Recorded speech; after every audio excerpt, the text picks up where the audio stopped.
నేనే పాపాత్ముణ్ణి, నువ్వే నీతిమంతురాలు అంటావు. అది ఆవిడ ఒప్పుకోవాల్సిన పదం.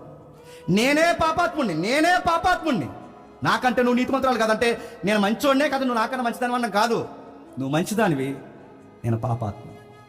అన్యులు చాలా మంది అరే యోధా తప్పు చేశాడు. అవును, మేము చెప్తున్నాం యోధా తప్పు చేశాడు, యోధా జీవితంలో తప్పులు ఉన్నాయి, యోధా తప్పుడు జీవితాలు ఉన్నాయి, తప్పుడు నడకలు ఉన్నాయి. కానీ విషయం ఏంటి చెప్పిన, అలాంటి తప్పుడు వ్యక్తిని కూడా దేవుడు మార్చాడు. అది సరి అయిన ఒప్పుకోలు కూడా కాదు, నాకన్నా నీతిమంతురాలనడం కాదు. అక్కడ పడవలసిన పదం ఏంటి తెలుసా, నేనే పాపాత్ముణ్ణి, నువ్వే నీతిమంతురాలు అంటావు. అది ఆవిడ ఒప్పుకోవాల్సిన పదం. నేనే పాపాత్ముణ్ణి, నాకంటే నువ్వు నీతిమంతురాలు కాదంటే నేను మంచోడ్నే కదా, నువ్వు నాకన్నా మంచిదాని అన్నం కాదు, నువ్వు మంచిదానివి, నేను పాపాత్ముణ్ణి, నువ్వు మంచిదానివి, నేను పాపాత్ముని ఒప్పుకోలు రావాలి. ఆ తర్వాత ఆ అమ్మాయికి ట్విన్స్ పుట్టారంట. అందులో ఒకటి పెరేసు, రెండో వాడు జరాహు. పెరేసు అంటే చెప్పిన పగులు, నేను ముగిస్తున్నాను. పెరేసు అంటే తెలుసా పగులు, జరాహు అంటే తెలుసా ఉదయం. తన జీవితంలో ఉన్న అన్యాయపు స్వభావం పగిలిపోయింది. రెండు, తన జీవితంలో చీకటి మీద ఉదయం ఉదయించింది. లైఫ్లో ఒక లెసన్ నేర్చుకున్నాడు. మళ్ళీ ఇంకా ఏ ఆడదాని దగ్గరికి పోకూడదు అనుకున్నాడు. మళ్ళీ కోడల దగ్గరికి పో, లైఫ్లో మళ్ళీ కోడలు ముట్టుకున్నాడా, మళ్ళీ మిస్టేక్ చేశాడా. ఇప్పుడు బాగానండి, లైఫ్ ఏంటి ఇప్పుడు అర్థమవడం స్టార్ట్ అయింది యోధాకి.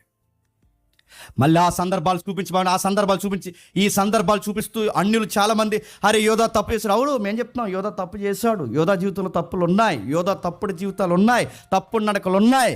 కానీ విషయం ఏంటి చెప్పిన, అలాంటి తప్పుడు వ్యక్తిని కూడా దేవుడు మార్చాడు. మా దేవుడు తప్పుడు వ్యక్తులను మార్చాడు, ఆ వ్యక్తులను మార్చి తీసుకొచ్చి తన వంశవృక్షంలో పెట్టుకున్నాడు. కానీ మీ దేవుడు, ఈ మాట నేను అంటలేదు, మా దేవుడు తప్పుడు వ్యక్తుల్ని మార్చి తన వంశంలో తన రాజ్యంలో పెట్టుకున్నాడు. యోధాన్ని మార్చాడు, తన కోడలకు జరిగించాల్సిన న్యాయం జరిగించాడు, ఇవ్వాల్సిన ఆస్తులన్నీ ఇచ్చేశాడు, జీవితంతో తన కాపాడాడు. కొడుకులు ఉన్నారమ్మా జాతక బతికని పెద్దోడికి అర్థవంతమైన పేరెట్టాడు. నా లైఫ్లో ప్రతి ఆలోచన పగిలిపోయింది, నా చీకటి పోయి నా జీవితంలోకి ఉదయం వచ్చింది. లైఫ్లో తీసుకున్న మంచి నిర్ణయం ఏంటంటే phase 2 స్టార్ట్ అయింది. యోసేపు ఐగుప్తులో సెటిల్ అయిపోయాడు, యోధా కూడా ఇక్కడ సెట్ అయ్యాడు. మీకు స్టోరీ అర్థమవుతుందా? యోసేపు ఐగుప్తులో సెటిల్ అయిపోయాడు, ఇక్కడ యోధా సెట్ అయ్యాడు. యోసేపు సింహాసనం మీద కూర్చున్నాడు. ఈ మనిషి కాస్తంత విలువల్లో నిలబడ్డాడు. కరువు వచ్చిందట ఆయనకి. పెద్ద ఆయన యాకోబు పిలిచాడు, రే మీ మొక్కలు నేను చూసి నా మొక్కలు మీరు చూసి కరువులో చచ్చిపోయాక అక్కడికి వెళ్ళండి, ఏదో తీసుకురండి అంటే ఆ టైంలో యోసేపు సింహాసనం మీద కూర్చుని ఉన్నాడు. అతను యోసేపు అన్న సంగతి గుర్తుపట్టలేదు. ఎందుకంటే రంగు మారింది, వయసు మారింది, అందం మారింది, డ్రెస్ కోడ్ మారింది, వాయిస్ మారింది, అన్నీ మారే. యోసేపు అని తెలుసుకోలేకపోయారు. ఆ టైంలో యోసేపు గేమ్ మీకు తెలిసి ఇంటికి వెళ్ళి చదవండి.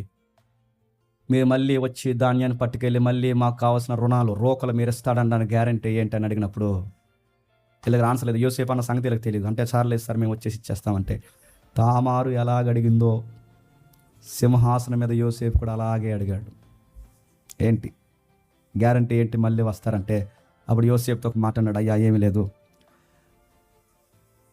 ఏం చేయమంటారు చెప్పండి అని అడిగితే ఆ చిన్నోడు ఎవడో ఉన్నారన్నారుగా బెన్యామీను, ఆడిని ఇక్కడ వకాల్తాకు పుచ్చి కౌలుకి ఇచ్చి ఇక్కడ కూర్చోబెట్టి ఆ రోకలు తెచ్చి ఆడిని తీసుకెళ్ళండి, ఏమాత్రం తోక జాడించిన చిన్నోడు పని కథం అన్నట్టు. టింగున స్టోరీ గుర్తొచ్చుంటుందండి యోధాకి.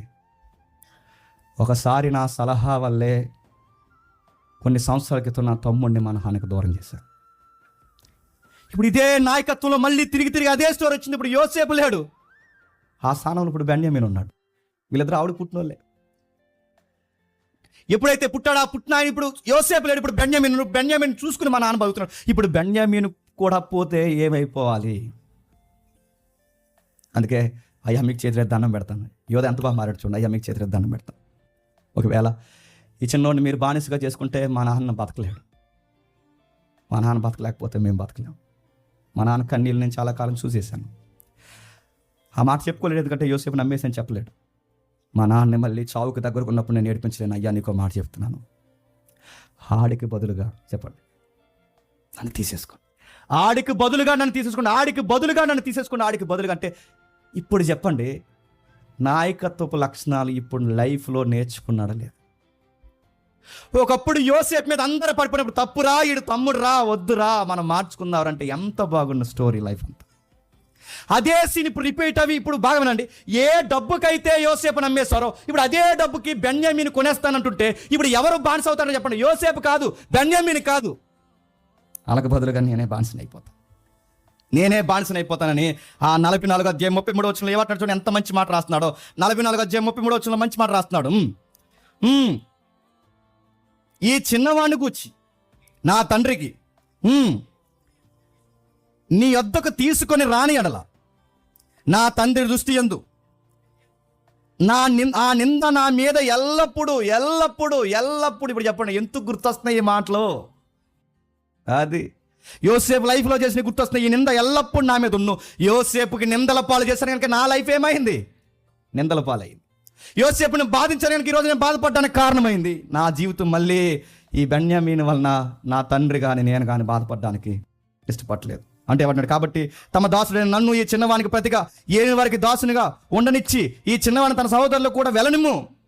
అవసరమైతే మీ ఇంట్లో నేను ఊడిగం చేస్తా, అవసరమైతే మీ ఇంట్లో నేను పని చేస్తా, ఈ ఐగుప్తులో బానిసనైపోతా. నేను మళ్ళీ చెప్తున్నాను, లైఫ్ లాంగ్ ఉండిపోమని ఇక్కడ ఉండిపోతా. నా కుటుంబం బాగుండడానికి నా లైఫ్ని చెప్పండి త్యాగం చేస్తా.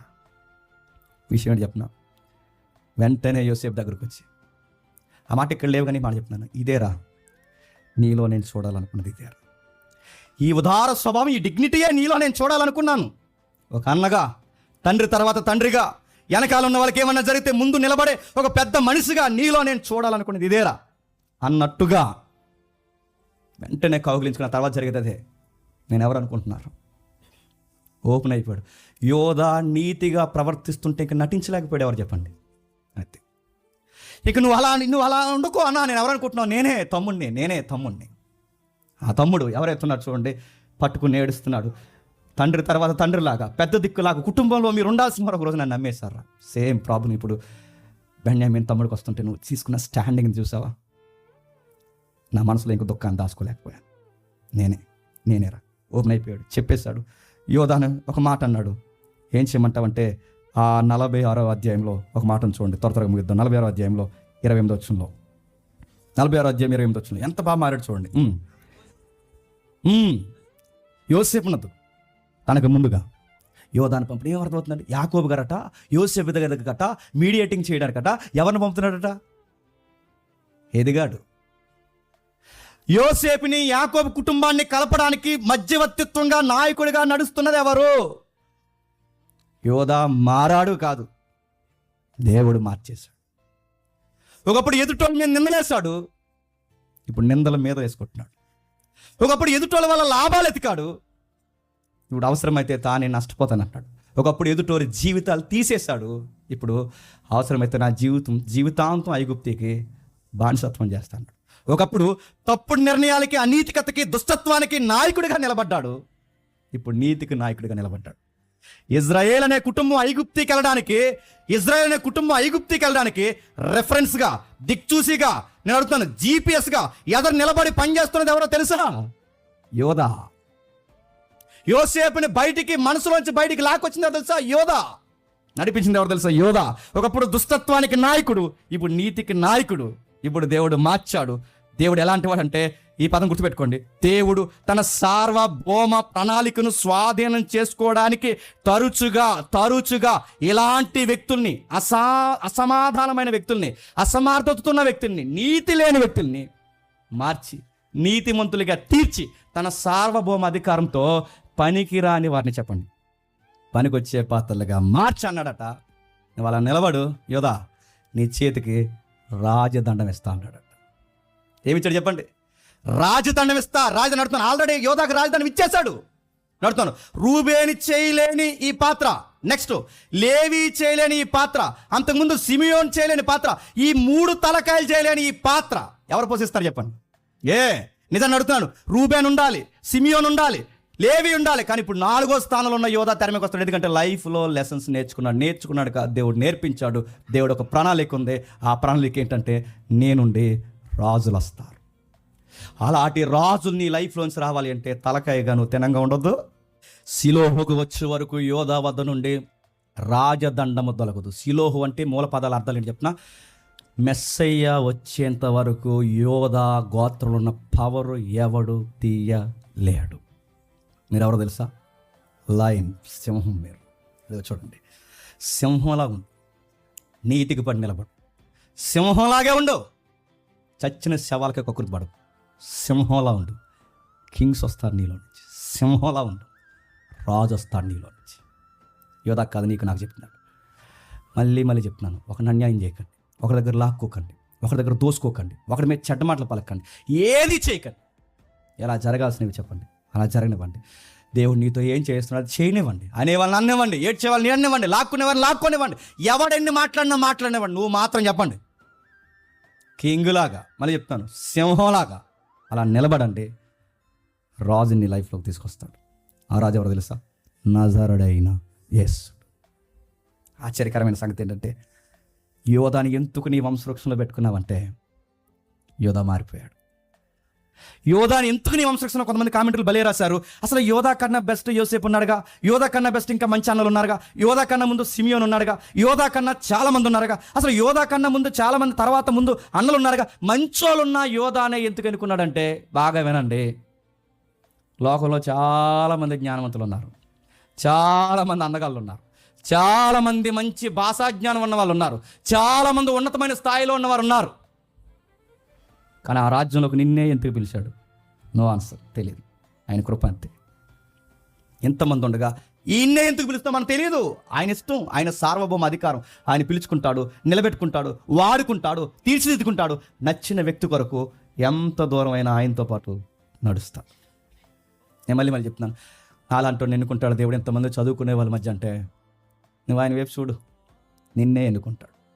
నేను మళ్ళీ చెప్తున్నాను, సాఫ్ట్వేర్ ఆఫీసులో ఉన్న వారిని, హై క్లాసులో తిరుగుతున్న వారిని, లగ్జరీ పోజులు కొడుతున్న వారిని, అహంకారాలను దేవుడు ఎన్నుకుంటాడు బైబిల్లో లేదు. కానీ నిరాధారుల్ని, దిక్కు లేని వారిని, ఎన్నిక లేని వారిని, చేతగాని వారిని, తగ్గింపు కలిగిన వారిని, ఏమాత్రం లెక్కల్లో లేని వారినే తరచుగా బైబిల్లో చెప్పండి దేవుడు ఎన్నుకున్నాడు. నెక్స్ట్ జరిగిన విషయం ఏంటంటే, తామారు కూడా లైఫ్లో మళ్ళీ మిస్టేక్ చేయలేదు.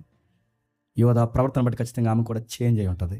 ఈ రోజుని తీసుకొచ్చి అక్కడ అన్యుల పిల్ల అన్యాయం జరిగితే ఆ మాట ఎవరికి వస్తుంది చెప్పండి? ఈ దేవుడికి వస్తుంది, యోధా గోత్రానికి వస్తుంది. అటు అమ్మాయికి దేవుడు ఫలం ఇచ్చాడు, ఇటు యోధాని మార్చాడు. వాళ్ళిద్దరిని కట్టి ఒక వాగ్దానం ఇచ్చాడు, ఎదురు చూడండి రాజు వస్తాడు అన్నాడు. ఈ స్టోరీ అంత మైండ్లో పెట్టుకుని రాస్తున్నాడు ఎవరు చెప్పండి? మత్తయ్య మొదటి అధ్యాయంలో పెడుతున్నాడు. ఇదిగో యేసు ప్రభు భూమి మీదకి రావడానికి ఎలాంటి వ్యక్తుల్ని దేవుడు పిలుచుకున్నాడంటే, కోడలతో పోయినోడిని, తమ్ముడిని నమ్మేసినోడిని. యేసు ప్రభు భూమి మీదకి రావడానికి దేవుడు ఎవరిని ఎంపిక చేసుకున్నాడంటే, ఇదిగో కక్కురుతోడిని, అరువుకి వేరే దాని దగ్గరికి పోయేవాడిని. ఎలాంటి వాళ్ళని దేవుడు ఎన్నుకుంటాడంటే, మళ్ళీ నేను చెప్తున్నాను, ఆయనకు నువ్వు నచ్చితే, ఆయన మాట వింటావని ఆయన అనుకుంటే, నీ పాత రోతంతా చేస్తాడు. నీ జీవితంలో ఆ దరిద్రం అంతా పగలగొడతాడు. ఒక మంచి ఉదయాన్ని ఇస్తాడు. నీ జీవితాన్ని పేజ్ 2గా స్టార్ట్ చేస్తాడు. వీడేనా అన్నంత ఆశ్చర్యకరంగా నిలబెట్టి నీ తరపున క్రీస్తుని సమాజానికి చూపిస్తాడు. అందుకే మత్తయ్య యోధా అంటే తప్పుగా చూడకండి, యోధా అంటే మారిన యోధ. ఆయనే పాత నిబంధన యోధ. ఎంత మారినోడు పేరెట్టుకున్నాడు ఆడు మారలేదు. ఇలాంటి మారినోడు పెట్టిన ఆడు మారలేదు, పోయాడు. కానీ గమ్మత్తేడు చెప్పిన, ఇందులోంచి దావీదు వచ్చాడు, ఇందులోంచి ప్రభు అయిన యేసుక్రీస్తు వచ్చాడు. ఇప్పుడు గమ్మత్తేడు చెప్పిన, ఆ ప్రకటన గ్రంథంలో ఒక మాట ఉంటుంది, మేము ఎవరం ప్రభు ఇప్పుడు అంటే, ఆయన అంటాడు, నిజమైన యూదులు వీరే. మనమే టోపులు పెట్టుకునే వాళ్ళు కాదు, సున్నీలు వేసుకుని తిరుగుతున్న వాళ్ళు కాదు, నిలువు టంగీలు వేసుకునే వాళ్ళు కాదు. ఇప్పుడు నిజమైన యూదులు, ఆత్మ సంబంధమైన యూదులు ఎవరంటే, ఈ రాయల్ ఫ్యామిలీలో ఎవరికి ఇప్పుడు సిటిజన్షిప్ ఉందంటే, ఆ ప్రకటన గ్రంథంలో మనం సెమినార్లో మాట్లాడుకున్నాం, మీరే. యోధా వారసత్వంలో మీరున్నారు, క్రీస్తున్నాడు, దావీదున్నాడు, ఆ వంశవృక్షంలో నిన్ను నన్ను పెట్టాడు. ఇప్పుడు మనం కూడా ఎవరో తెలుసా? యూదులు.